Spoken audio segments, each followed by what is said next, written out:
Hi, everyone, and welcome to UBS Trending. I'm your host, Anthony Pastori. As a precious metal, gold has been a part of every human culture for over the centuries, for its brilliance, but especially for its value. These days, it is heralded as a hedge to inflation and an investment that has been outperforming equities of late. So why is that, and what's the outlook for the rest of the year? So joining me now, we've got Max Gold, the head of gold strategy from State Street Global Advisors. Max, good to see you. Thanks for joining us. Thanks for having me. It's great to be here. So gold is a really interesting topic these days, and as I mentioned in the introduction, a lot of people think of it as a pure play hedge against inflation. And I know we're going to talk about that and the opportunities for investors in their portfolios. But as we get started, I wanted to just get your takeaway from the performance we've seen, especially since the start of the pandemic and into this year, and even what your expectations are for gold as we finish out the rest of 2022. Yeah, I think, when you look at gold's performance so far this year in 2022, it's been incredibly resilient in my mind. At the start of the year, as part of my outlook, I said that, gold is actually going to, I think, head back towards longer term trends in terms of not just price return, but fundamentals and demand overall for gold globally. And when you look at gold beyond that, I think there's still the upside potential for surprises that could really benefit the outlook heading for the rest of the year.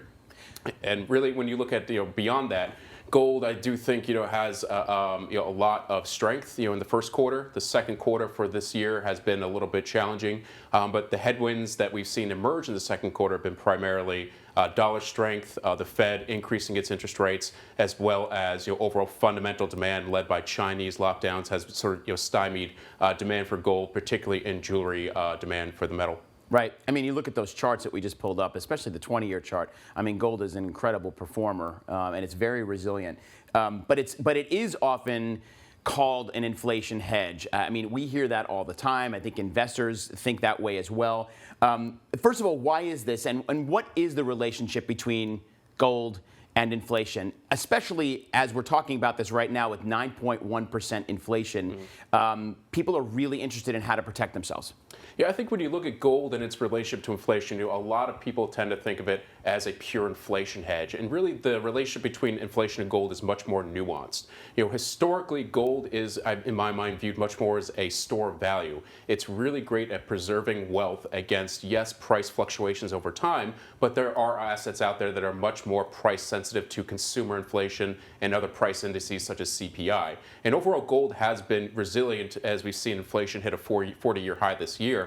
But I do think, putting in the context of dollar strength, particularly the dollar up about 11.5% this year, that's been a big headwind for gold performance. And when you think about the dollar overall, a weak dollar is inherently inflationary. And in my mind, price inflation is not the only source of inflation that impacts gold. There's also monetary inflation. And when you factor that in, that's a good indicator of what's happening with the dollar and the currency outlook. And so if your expectation is for monetary inflation to accelerate or decelerate, that can also be a factor into gold and its relationship with overall the concept of inflation. But really, I view gold as a source of wealth preservation, as a store of value. It keeps up with price fluctuations over time, but in conjunction with currency depreciation, that's really how I think gold resonates. And that's why it's kept its value and served as a store of value for centuries, if not millennia. Right. Yeah, it's insane how many thousands of years gold has been an extremely important element, metal, commodity for so many cultures around the world. It's, you look at the history of gold and it dates way back, thousands and thousands of years.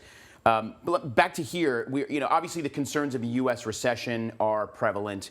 You can't turn on any news channel, whether it's business news or nightly news, and not potentially hear the word recession come out of someone's mouth.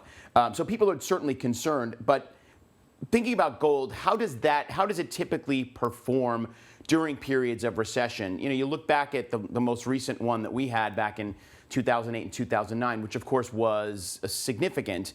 How did it perform then? How do you expect it to perform if we go into a recession, which is widely expected in the next couple of months or the next year? Yeah, I mean, gold is often viewed as sort of that doom and gloom asset, to hedge against potential volatility, slowdown, economic recession. And there is some merit to that when you look at the data. Historically, the last 7 U.S. recessions over the last 50 years, gold on average has outperformed U.S. equities, U.S. treasuries, and the dollar. And I do think, gold, it does, have that safe haven, aspect tilt to it as investors flock to that in periods of uncertainty, periods of volatility volatility and geopolitical turmoil, as we've seen sort of all three hit so far this year.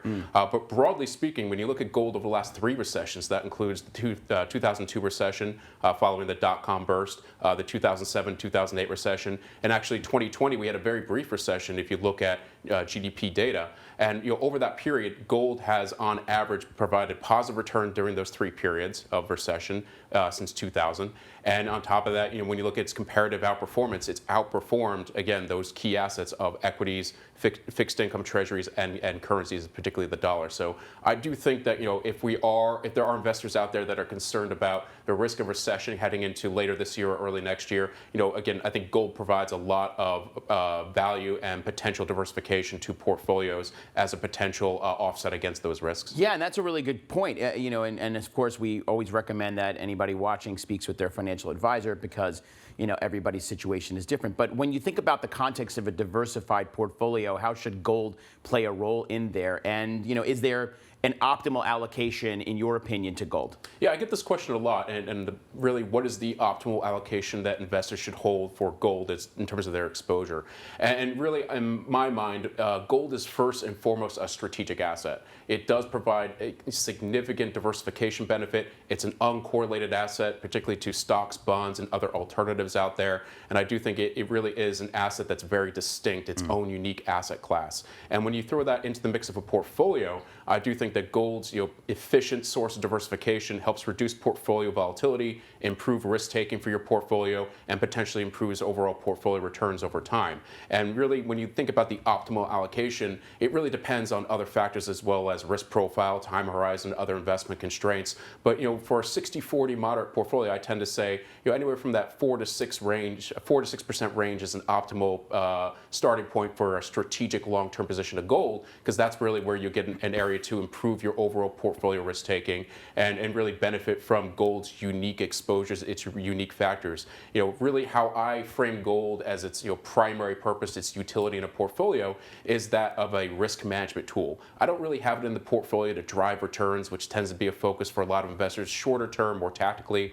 I don't really have it in my portfolio to drive cash flow and yield. It's there to moderate my overall risk taking, to dial up, dial down your overall volatility, improve your Sharpe ratio potentially. And I do think that gold has stood the test of time. It's not only been historically a good source of diversification and benefiting portfolios from a risk management standpoint.